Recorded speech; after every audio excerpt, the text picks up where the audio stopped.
November 16, 1951. A thick morning fog lifts over Portsmouth Harbor as Captain Dennis Campbell steps onto HMS Illustrious. In his briefcase lies a single sheet of paper, a simple sketch any child could replicate. A flight deck tilted 10 degrees to port. It seems ordinary, but in less than 2 years, this drawing will save more naval aviators than any weapon ever created. What Campbell knows already chills him. In just the past year, the Royal Navy lost 43 planes during landings, 17 pilots dead, dozens injured. Each loss occurred in the final half-minute of flight. When a 30-ton jet moving at 140 mph tries to snag a wire on a rolling deck with a steel barricade looming 60 feet ahead, ready to obliterate anything that misses. The Americans had it even worse. In 1951, U.S. Navy carriers recorded 776 Class A accidents, more than 2 fatal or destructive incidents per day. Even in peacetime, the Korean War intensified the danger. USS Boxer suffered 7 barrier crashes in one mission. Princeton lost 9 aircraft in a month. On straight-deck carriers, missing the arresting wires meant disaster, either hitting the barricade at full speed or smashing into parked planes, igniting fires that could kill dozens instantly. Jets were new, but carriers hadn't caught up. The F-9F Panther touched down 40 knots faster than a propeller Hellcat, its engines needing 7 seconds to spool from idle, a lifetime when descending at 20 feet per second. Landing signal officers waved frantically, but by the time a pilot saw he was too low, too fast, or too high, it was too late. Every admiral, engineer, and test pilot knew the truth. Carrier aviation had hit its limit.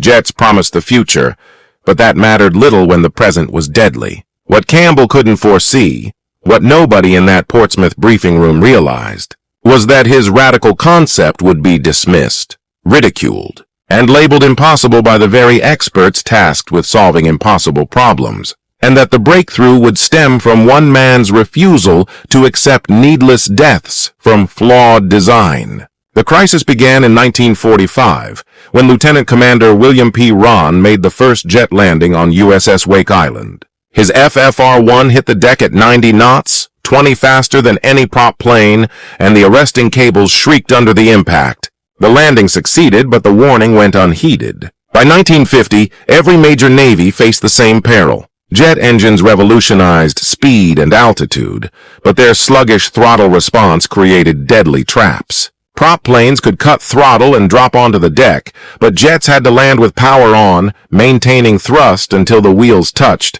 since engine acceleration was too slow to go around if needed. Pilots descended fully committed, engines engaged, unable to climb if they missed the wires. On a straight-deck carrier, 4 arresting wires spanned 60 feet, followed by a crash barricade made of steel cables and rows of parked planes, fuel trucks and munitions, everything turning the deck into a lethal arena.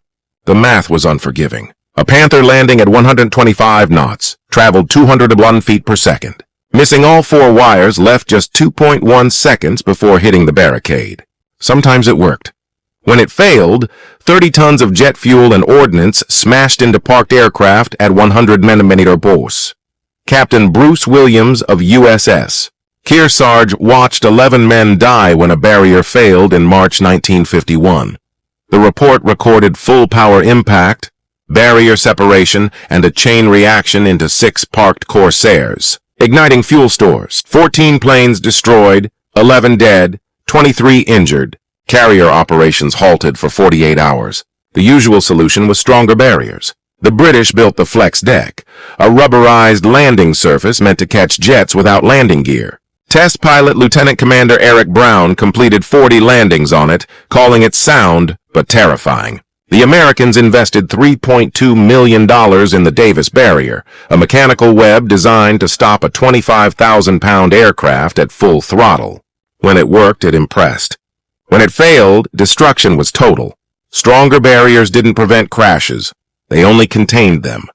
Senior aviators knew the true problem was the deck itself. Captain William T. Rasure, head of Aviation Military Characteristics, wrote in June 1945 that current landing procedures forced aircraft into a 60-foot impact zone with 0 error margin, incompatible with jet performance. In other words, carriers built for 70-knot prop planes couldn't handle 130-knot jets that couldn't abort landings. The design mismatch meant deaths would continue until fixed. Everyone recognized the danger, but nobody could solve it. The British tried flex decks. The Americans tried stronger and backup barriers, emergency nets. The French tried lighter aircraft.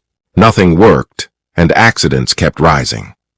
What was needed was someone bold enough to question what everyone else accepted without thought. Why must the landing area align with the ship's axis? That someone was Dennis Campbell. Captain Dennis Royal Farson Campbell wasn't meant to be a problem solver.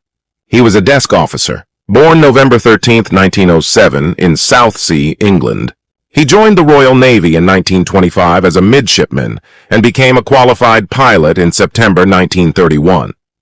He had flown fabric biplanes early on, but he also understood that naval aviation required precision engineering, not just skill or bravery. During World War II, he piloted Fairey Swordfish torpedo bombers, planes considered outdated but still capable of crippling the Bismarck. He received the Distinguished Service Cross. Nobody labeled him a genius or a visionary. After the war, Admiralty assigned him to the Ministry of Supply as Deputy Chief RN Representative, a bureaucratic role coordinating technical work between the Navy and civilian contractors. He had no engineering degrees, no special credentials. His job was paperwork, schedules, meetings, requisitions. Yet Campbell had a quality that no certification could grant. He couldn't ignore dead pilots. In 1951, he attended the funeral of Lieutenant Michael Mick Lithgow, a test pilot killed when his jet struck the barricade on HMS Implacable. Lithgow had been Campbell's student, only 23, with a perfect approach and speed, but he floated 6 feet too far and missed the wires. The barricade failed. His plane disintegrated. His widow was 5 months pregnant. At the graveside, Campbell told Lieutenant Commander Nick Goodhart, "This is madness. We're killing them with our own gear. A pilot does everything right and still dies because 60 feet isn't enough margin. There has to be another way." Goodhart expected nothing more. Officers often speak emotionally at funerals, but Campbell couldn't let it go. He pulled accident reports, interviewed landing officers, studied patterns. He wasn't an engineer, so he drew pictures. The breakthrough came on a train from Portsmouth to London. Campbell sketched carrier decks looking for more space for pilots. If you can't lengthen the deck, widen it. If you can't widen it, angle it. He drew a flight deck slanted 10 degrees to port. Now the landing zone didn't end at the barricade but opened into the water. A pilot who missed the wires could throttle up, climb, and try again. No barricade, no parked planes, no disaster. Just air, ocean, and a second chance. The simplicity felt almost foolish, either genius or obvious oversight. On August 7, 1951, Campbell held a meeting at the Ministry of Supply. Present were Louis Bodington, Director of the Naval Air Department, Rear Admiral M.S. Slattery, Chief of Naval Research, and 6 senior aviation engineers. Campbell opened his briefcase and revealed the sketch. The room erupted. Commander James, senior flight operations expert, spoke without raising his voice. But it struck like a law of physics. International conventions require flight operations to align with a ship's axis.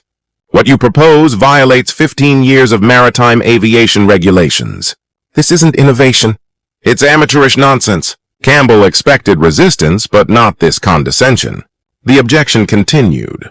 Landing across a pitching and rolling deck means pilots fight drift, making the deck move unpredictably beneath them. Crashes will increase.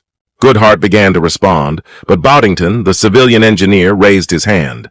"Show me the math," he demanded. The math repeated. "Calculate the differential drift with an 8-degree deck angle and 12-degree roll over a 30-second approach." Silence. No one spoke. Then Boddington proposed a test. Paint an angled deck outline on HMS Triumph's flight deck. For a week, run simulated touch-and-go approaches. If drift is a problem, measure it. If not, we'll know. Rear Admiral Slattery leaned back. "If pilots crash, both your careers are over." "Noted," he said. "And if it works, then we stop killing pilots who did everything right." Testing began in September 1951. Triumph left Portsmouth with a white outline marking the angled deck, not a structural change, just paint. For 3 weeks, Navy pilots practiced approaches, treating the line as the real deck edge. The predicted drift problem never materialized. Pilots adapted within 2 landings. They discovered freedom. Lieutenant Peter Chilton wrote later, "I came in too high, floated past the wires, and for the first time I wasn't terrified. I throttled up and climbed away. No barricade, no planes ahead, just open air and a second chance. I felt like I'd been given my life back." By October, the painted deck trials proved the concept. The harder task remained, convincing everyone else. Triumph was British, but the carrier facing the deadliest problem was American. The U.S. Navy wasn't thrilled about British officers telling them how to land planes. September 14, 1951, U.S. Naval Air Test Center, Patuxent River, Maryland. Lieutenant Commander Eric Brown faced 40 American test pilots, feeling every eye weighing whether to trust him. Brown was the Royal Navy's chief test pilot, the man who had landed more aircraft types than anyone else, and held every significant British naval aviation record. At that moment, none of that mattered. He was about to tell the U.S. Navy their carriers were fundamentally flawed. "Gentlemen," he began, "in the past year, how many of you hit the barricade?" Hands went up, 7, 12, 15. "How many know someone who died hitting it?" Every hand raised. Brown opened his briefcase. "I'm going to show you something the Royal Navy is testing. It may sound crazy, but I've made 63 landings on it, and I'm here instead of being scraped off a deck. Hear me out." He pinned Campbell's diagram to the wall, an aircraft carrier deck angled 8 degrees to port. The room erupted. "You want us to land sideways?" "The LSO can't see the approach." "What about the island?" "You've moved the landing zone toward the superstructure." Brown waited. "Every objection you just shouted, we had them all. Then we tested it. And here's what we found. Miss the wires on an angled deck, you don't die. You throttle up and go around. Simple as that." Commander Harold Buell, commanding officer of VF-84, stood. "Commander Brown, I've been landing on carriers since 1943. What you're proposing goes against every principle we've developed through 8 years of combat. You're asking us to discard proven doctrine for a British theory." Brown replied, "I'm asking you to stop dying for a design flaw." Silence fell. "You're landing jets on straight decks because that's what exists. Straight decks were made for Corsairs and Hellcats that could cut throttle and drop. Jets can't. You're forcing 1952 aircraft into 1942 operations and people are dying. The angled deck doesn't break doctrine. It adapts carriers to match aircraft." Rear Admiral Apollo Susk, senior U.S. Navy aviator in London, stepped forward. "I observed the Triumph tests. Brown is correct, it works. I've recommended to CNO that we run parallel tests on USS Midway." Rear Admiral Alfred Pride, head of the Bureau of Aeronautics, shook his head. "We're testing solutions. The Davis barrier has a 98.7% success rate. Of the aircraft that hit it?" Brown interrupted. "What about pilots who see it coming and panic or ditch in the ocean rather than risk the barrier? That statistic measures the barrier, not pilot survival." The room erupted again. Half nodded, half glared. Admiral Susk raised his voice. "Gentlemen, silence. We will test the angled deck on USS Midway. Paint trials, simulated landings. If it works, we'll structurally modify one carrier. If it fails, we abandon it. But we will not keep losing pilots to a fixable design. Clear?" Pride stood silently for 10 seconds, then authorized the Midway trials. "If this British idea causes even one extra casualty, I'll terminate the program and everyone involved." Susk nodded. Agreed. The meeting ended. Brown packed his briefcase, having just risked his career on a painted line. What he didn't know was that within 90 days, that line on Midway would succeed so completely, the U.S. Navy would convert USS Antietam into the first true angled deck carrier. On January 12, 1953, off Guantanamo Bay, Cuba, Lieutenant Commander Harold Buell approached USS Antietam in his F-9F-5 Panther for his 43rd carrier landing, but his first on a real angled deck welded 8 degrees off the port side. He didn't trust it. All his training emphasized hitting the wires or facing the barricade. He dropped his landing gear, trimmed, called the ball. "Panther ball 3.2, Roger ball," the LSO responded. Buell's approach was perfect until a gust lifted the plane 6 feet high. On a straight deck, the LSO would have waved him off, forcing a climb, burning fuel, and trying again. Today, the angled deck made being high a correctable situation. Buell lowered the nose to bleed off altitude, but now he was long. On a straight deck, panic would set in and lead to crashes. But he trusted the deck. His wheels hit. The tailhook skipped wire 1, skipped 2, skipped 3, skipped 4. He missed them all. On a straight deck, the barricade would have shredded his plane. Now he had open deck, clear air. He throttled up J-48 engine spooling in 6 seconds, lifting him back into the air. 23 seconds later, he was in the pattern again. Second approach, he caught the 3-wire perfectly. Buell climbed from the cockpit, shaking. Not from fear, but from a relief he hadn't realized he carried for years. He later wrote that for an experienced tailhook pilot, landing a jet on an angled deck was pure joy. For the first time in my career, I wasn't terrified every time I approached. The weight I hadn't known I carried lifted that day. Over the next 60 days, Carrier Air Group 8 completed 1,327 landings on Antietam's angled deck. There were 8 bolters, missed wires requiring go-arounds. On a straight deck, those same 8 bolters might have caused 5 barrier crashes, 2 planes destroyed, and 1 or 2 pilots killed. On the angled deck, 0 crashes, 0 planes lost, 0 injuries. The numbers were indisputable. Before the angled deck, in 1951-1952, U.S. Navy carriers averaged 647 Class A mishaps per year, with landing accidents making up 52% of losses. After angled deck adoption, 1955-1957, Class A mishaps dropped to 321 per year, landing accidents just 19%. That meant 75% fewer landing accidents and 80% fewer barrier-related fatalities. But statistics can't capture the human experience. Lieutenant James Davidson does. On March 8, 1953, Davidson returned a damaged Panther to Antietam. Hydraulic failure, no flaps, landing 20 knots too fast. On a straight deck, he would have ditched in the ocean rather than risk hitting the barricade at 145 knots. On the angled deck, he made 4 approaches, missing the wires each time. On the 4th, he caught the 4-wire at 142 knots, the fastest carrier landing yet, stopping with 11 feet of deck left.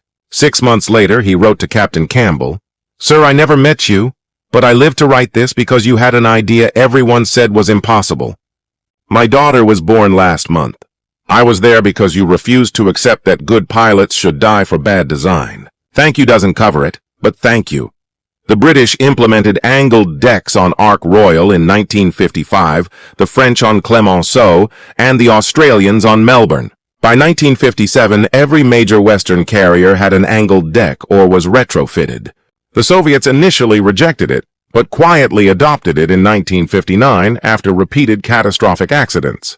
Declassified records show a 68% drop in landing mishaps within 6 months. Pilots themselves attest to its impact. Captain John Moore, who flew combat missions from USS Coral Sea, made 947 carrier landings from 1954 to 1973.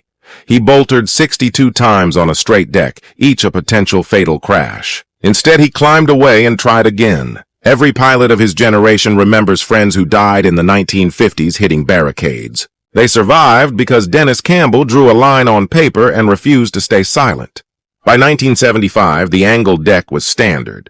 New pilots didn't know carriers were ever different. The revolution was complete when it became invisible. The angled deck saved thousands, yet Campbell sought no fame.